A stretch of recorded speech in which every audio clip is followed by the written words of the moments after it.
There's lots of aggressive 2-year-olds. Most of them are male. And if they stay aggressive past the age of 4, they tend to be lifetime aggressive. They make no friends, they're outcasts, they're much more likely to end up antisocial, criminal, delinquent, and in jail. And so your kids need to be socialized between the ages of 2 and 4. And that's particularly true for the more aggressive males. And most of the aggressive 2-year-olds are male. And that isn't socialization, by the way. So there's a more, more abstract representation of the same sort of thing. And I'm trying to make the case that the hierarchy of authority emerges out of a game-like matrix, an underlying game-like matrix. And that's one of the things that's so brilliant about Jean Piaget. He figured that out. It's so smart. And he was interested in the biological origin of morality. And he identified it, he traced the origin to play and the emergence of morality out of play. And it's so smart. I just can't believe how smart an idea that was. Because it's the bottom-up construction of morality. Now, Piaget was a constructionist and to some degree a social constructionist. He underestimated the role of biology. But that doesn't invalidate his theory. It's really easy to put a biological underpinning underneath Piaget's theory. We know the biology well enough to do it quite nicely now. So, I mean, the fact that Panksepp, for example, could identify the play circuit is a really good start with that, right? Because play has been around so long that we have a circuit that's dedicated to it. Here's something that's cool about men. Men are much more criminal than women. And that, by the way, that does not look like it's sociocultural, partly because it peaks when testosterone kicks in around 14, like it just spikes the hell up, and then it stays pretty high until about 27. And so standard penological theory, for those of you who don't know this, is that if you have a repeat offender, a guy who just won't stop getting in trouble, you just throw him in prison until he's 28. And it isn't like you're rehabilitating him or anything. It's like by 28, he's done with his criminal career because the crime curve peaks at 15 and then falls down around 27 or so, it burns out. And that's often, by the way, that's often when men get married and settle down and stabilize. One of the things that's cool about that is the creativity curve for men is almost exactly the same thing. It ramps up when testosterone kicks in, and then it starts to flatten out around 27. The curves match very, very closely. So that's quite cool. It's the creativity element of it that I'm particularly interested in, because creativity is, in many ways, an attribute of youth. And look, I mean, if you looked at that sentence and you stripped it of its religious context, what you would say is that, well, the older people use the younger people to generate creative ideas and renew the world. It's like, yeah, that's what happens. And we also have no idea how many of the things that we discovered or invented as human beings were stumbled across by children and adolescents. Because they're much more exploratory. They're less constrained by their already extant knowledge structures, and they're less conservative. So, yeah, that seems just right to me. So, and right in an extraordinarily important way.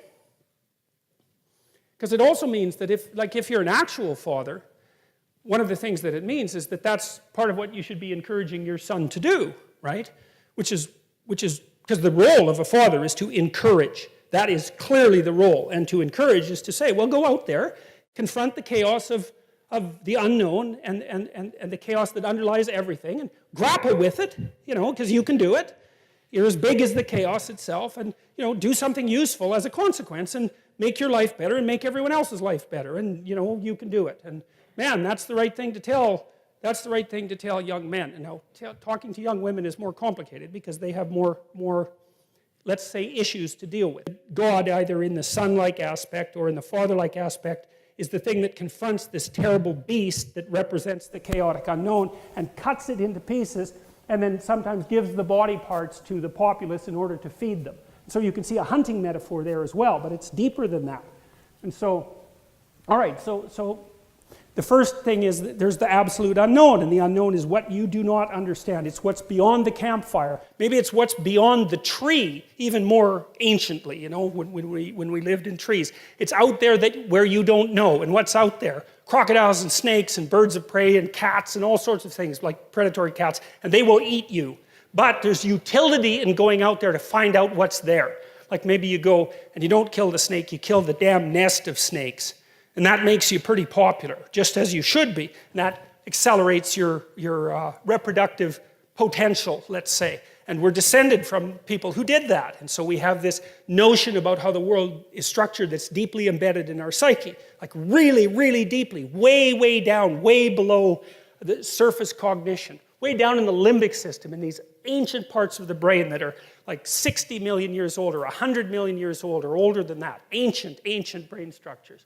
And so the first thing we do is we act out our encounter with the unknown world. And we act that out in the same way, in a manner that's analogous to the manner that's presented as a description of what it is that God does at the beginning of time to extract habitable order out of chaos.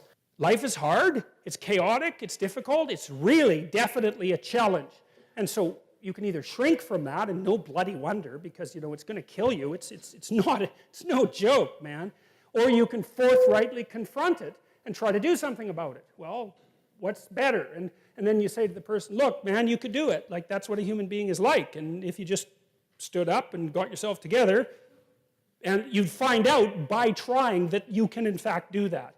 And I do think that that's a great core religious message as far as I can tell, and I think that's deeply embedded in this sort of idea. So, all right, so this is what I've been telling you. This is something like how knowledge itself is generated. First of all, there's the unknown as such, and that's really what you don't know anything about. And generally, when you encounter that, you don't encounter it with thought. You encounter it like this, right? And that's the first representation of the absolutely unknown.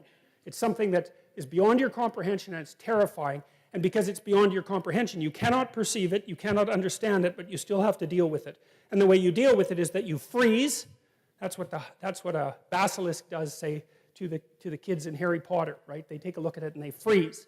And that's the snake, the terrible snake of chaos that lives underneath everything. You see that thing freezes you. And that's because you're a prey animal. But at the same time, it makes you curious. And so that's the first level of contact with the absolute unknown, is the emotional combination of freezing and curiosity. And that's reflected, I think, in the dragon stories. The dragon is the terrible thing that lives underground that hoards gold or hoards virgins. Very, very strange behavior for a reptile, as we pointed out before. But the idea is that it's a symbolic representation of the predatory quality of the unknown combined with the capacity of the unknown to generate nothing but novel information. And you can see that as very characteristic of human beings, because we are prey animals.